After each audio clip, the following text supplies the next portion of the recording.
Sir Arthur William Fadden, GCMG, was an Australian politician and the 13th Prime Minister of Australia.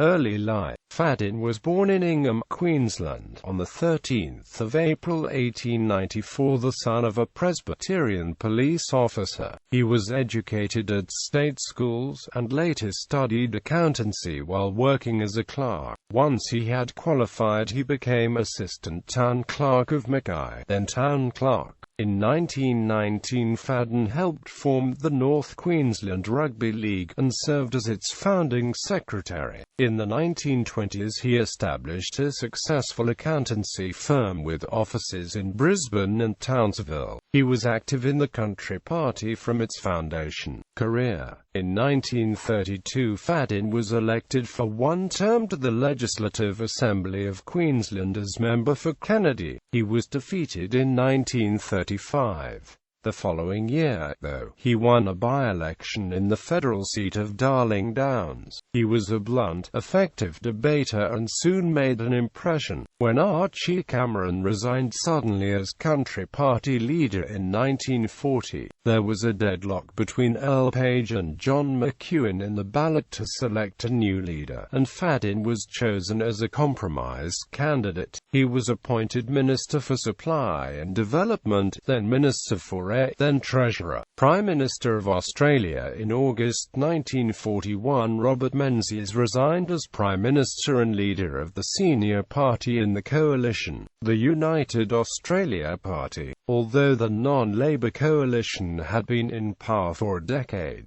the UAP was so bereft of leadership that it was forced to elect former Prime Minister Billy Hughes as its new leader. Under normal circumstances, this would have made Hughes Prime Minister for a second time. However, Hughes was a month shy of 78, and was viewed as too old and frail to be anything other than a stopgap leader, especially during wartime. Under the circumstances, on the 28th of August, a joint UAP country meeting chose Fadden as coalition leader, even though the Country Party was the smaller of the two non-Labour parties. Fadden was duly sworn in as Prime Minister the next day, and also remained as his own treasurer. He was the only member of the Country National Party to serve as Prime Minister without an expectation of a short tenure. Nevertheless, Fadden's term of office was troubled from the start.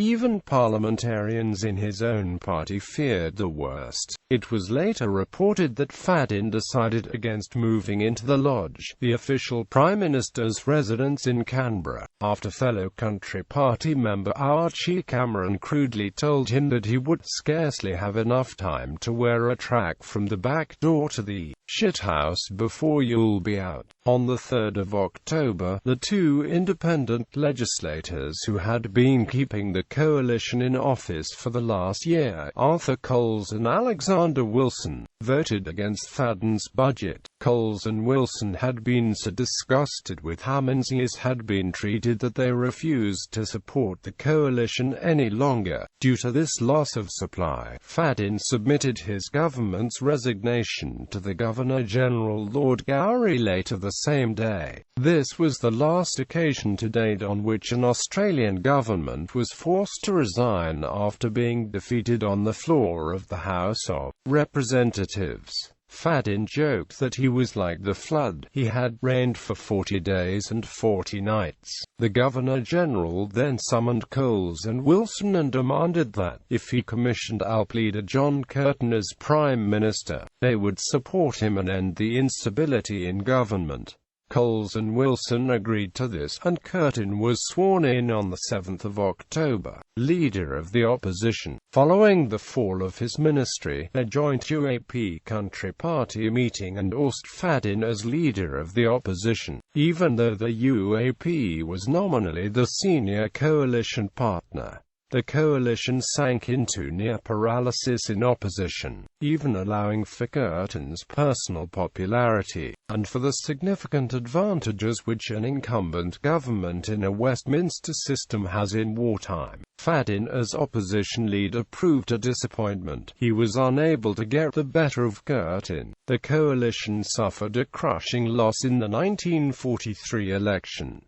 It was reduced to 19 seats, of which Fadden's party held a mere 7. Accepting responsibility for this severe defeat, Fadden then handed the opposition leadership back to Menzies, who had resumed the UAP leadership. After the coalition was again vanquished at the 1946 election, Fadden resumed his political partnership with Menzies. 2 years earlier, Menzies had folded the UAP into the new Liberal Party of Australia. There was some speculation that the Country Party would be included in the merger, but Fadden was keen to assert the independence of his party. Always an outspoken conservative, in the late 1940s he became a strong anti-communist, urging Menzies to ban the Communist Party if he ever came to power. Indeed, in the lead-up to the 1949 federal election, Fadden often made inflammatory claims about the socialist nature of the Labour Party, which Menzies could then clarify or repudiate as he saw fit, thus appearing more moderate.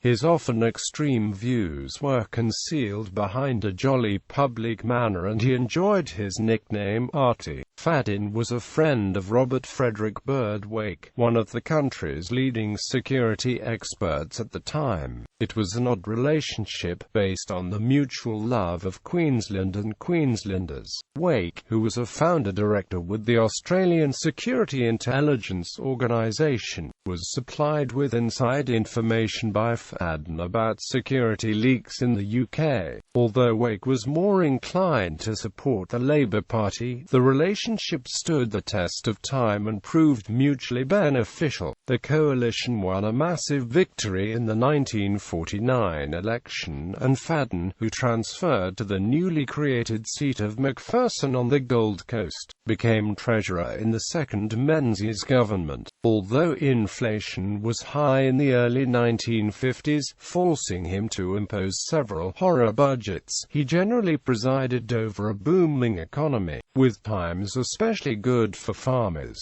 Fadden retired at the 1958 election. Thereafter he faded from the news, remaining quietly in Brisbane until his death in 1973. He was accorded a state funeral which proceeded from the Toowong Presbyterian Church to the Mount Thompson Crematorium. Honours. Fadden was made a Knight Commander of the Order of St. Michael and St. George in 1951. The honour was conferred upon Fadden by King George VI in London on the 31st of January 1952, only a week before the King's death. In 1958, Fadden raised to Knighthood Cross of the Order. The Canberra suburb of Fadden and the division of Fadden are named after him. In 1975, he was honoured on a postage stamp bearing his portrait issued by Australia Post. Fadden Ministry, the 29th of August 1941 to the 7th of October 1941. Artie Hon Arthur Fadden, MP, Prime Minister, Treasurer. Artie Hon William Morris Hughes, MP, Attorney General, Minister for the Navy. Artie Hon Robert Menzies, KCMP, Minister for Defence Coordination. Hon Percy Spender, KCMP, Minister for the Army. Senator Hon George Macleay, Vice President of the Executive Council, Minister for Supply and Development. Hon John McEwen, MP, Minister for Air, Minister for Civil Aviation. Senator Hon Hattel Foll, Minister for the Interior, Minister for Information. Artie Hon Sir Earl Page, GCMG MP, Minister for Commerce. Hon Sir Frederick Stewart, MP, Minister for External Affairs, Minister for Health, Minister for Social Services. Senator Hon Philip McBride, Minister for Munitions. Hon Eric Harrison, MP, Minister for Trade and Customs. Hon Harold Holt, MP, Minister for Labour and National Service. Senator Hon Herbert Collett, Minister for Repatriation. Hon Thomas Collins, MP, Postmaster General. Senator Hon John Leckie, Minister for Aircraft Production. Hon Larry Anthony, MP, Minister for Transport.